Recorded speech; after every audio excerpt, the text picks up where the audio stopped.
Good morning, everyone. Sorry about that. First thing I do is give you a smack on the lens. How are we all? And it is still morning, just it's 11:30. What a change in the weather. It's as though we'd had 40 days and 40 nights of rain and flooding. Well, we're getting ready to build an ark, and now the last few days I have been working for the last 2 days. I'm not actually off today, I'm working tonight, but I've got a couple of free hours to get out and about.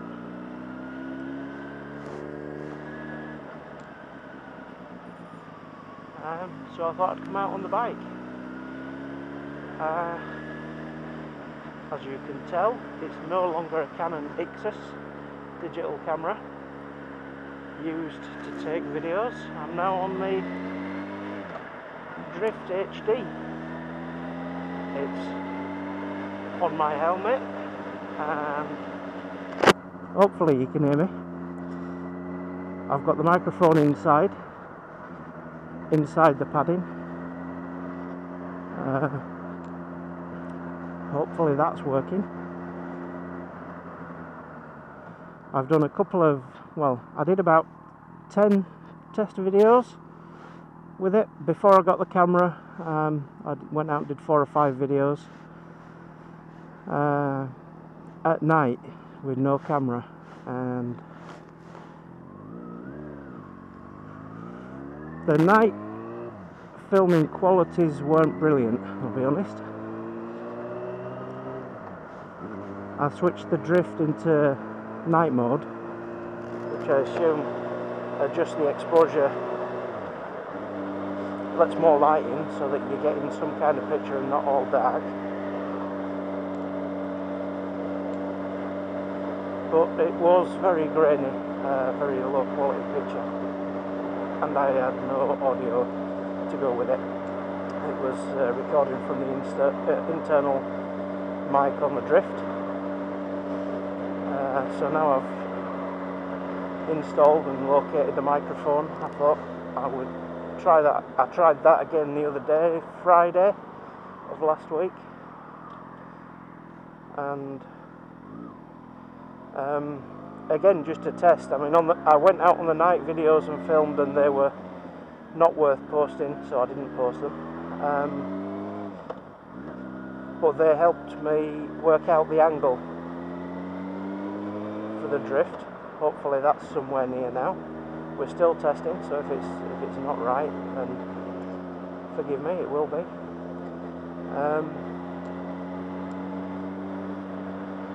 Yeah, the next time I went out was in the day, midday. It was nice and bright. The picture was fantastic. I was really impressed with that. But the mic sensitivity on the camera was set at max, and with the with the external mic in and recording from inside my helmet, just as it is now, and the sensitivity on max, it was awful. The audio was just nothing but distortion. It was just vibrating and clipping on the top end and horrible.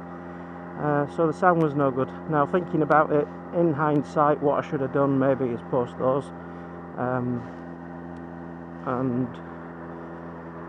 dub over the top with an audio track, so you wouldn't have heard anything I was saying. You wouldn't have heard any engine, traffic, exhaust, but there would have been a video there. But when I saw how bad they were and how bad the audio was, I deleted them. I deleted all the night videos. I thought, well, they're only tests. I'll get some more done. There'll be more videos to come. So the night ones I will class as a test to set the angle of the camera first thing, and the day ones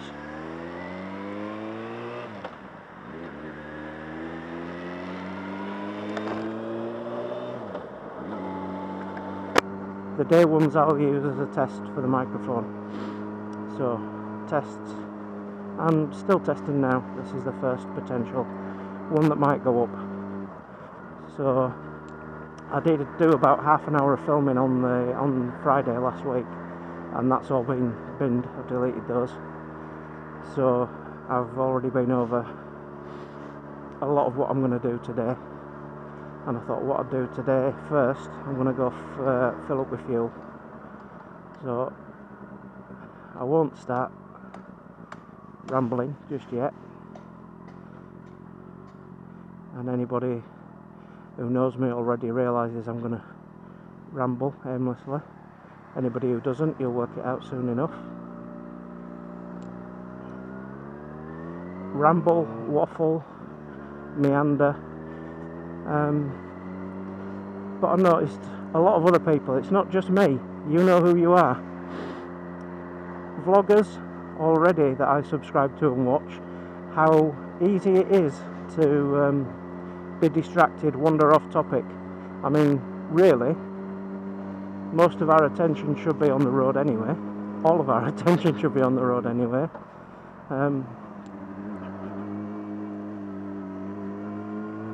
But you'll be on a topic and be distracted mid-flow and get onto something else and think that, where was I? What was I saying?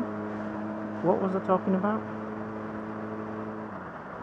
And there's a lot of you more experienced vloggers, I would imagine. You're out and you might record and record and record, and you might have 2 or 3 posts worth of chat and ramble and video in one day, and you have to transfer them off your memory and onto your PC and edit it and do whatever, prepare it, and then go out and do some more, and you don't know what you've already talked about, and you don't know who you've mentioned and what you've said and what you've discussed already. So yeah, a lot of the best and most entertaining vloggers just go out and empty the contents of their mind of anything that they have in there while they happen to be riding. It's all entertaining. It's always nice to be out on a bike yourself, and if not, then watching somebody else out on a bike.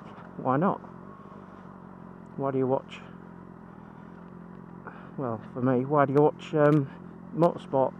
Why do you watch motorbike racing, MotoGP or superbikes?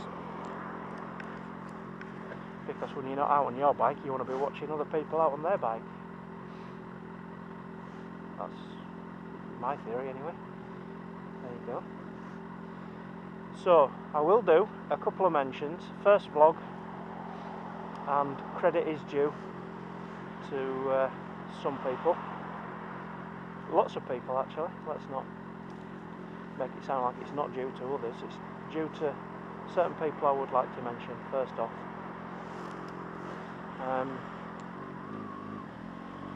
YouTube users. Elk Phaser 1, a vlogger with an XJ6 diversion. I found his videos when I started in November last year, just before Christmas gone. I started my interest in going for my license on a motorbike, and I was searching because my brother has an XJ6 diversion which he's interested in selling.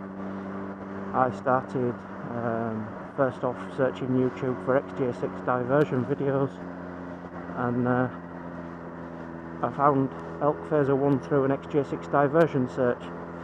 I found the videos are entertaining. He's an intelligent guy by the sound and by the content of the videos. His videos were helpful. They're instructional. A lot of them are guides.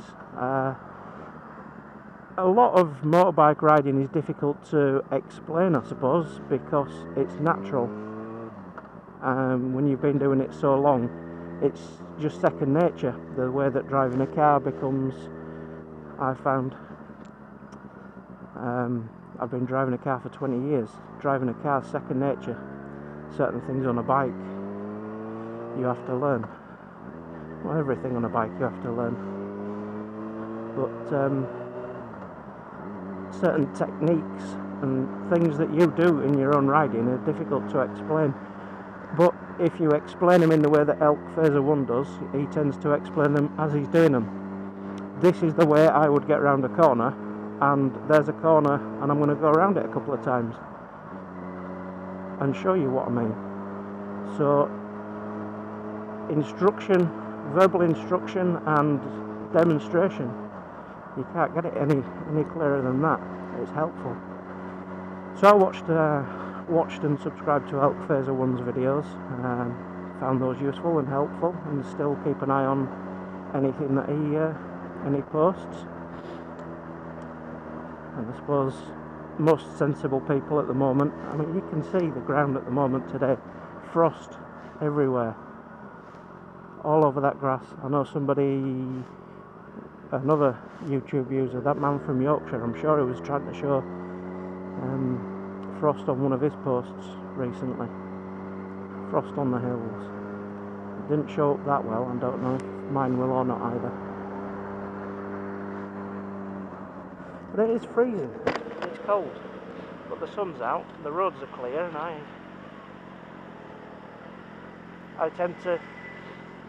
like to get out as much as possible, get as much time in on the bike as I can, experience.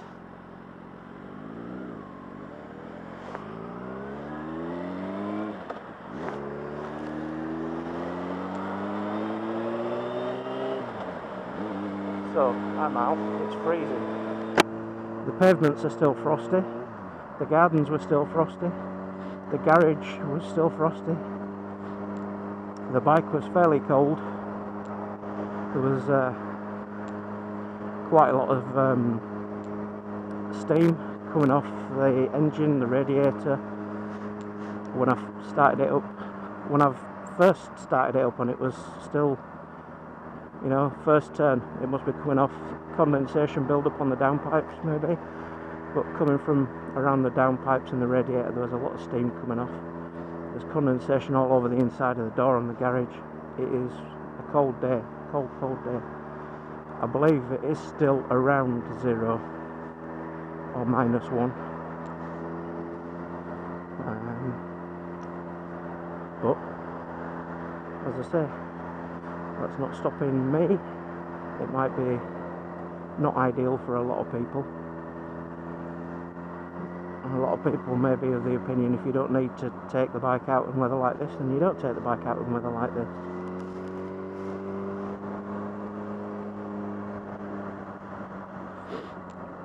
So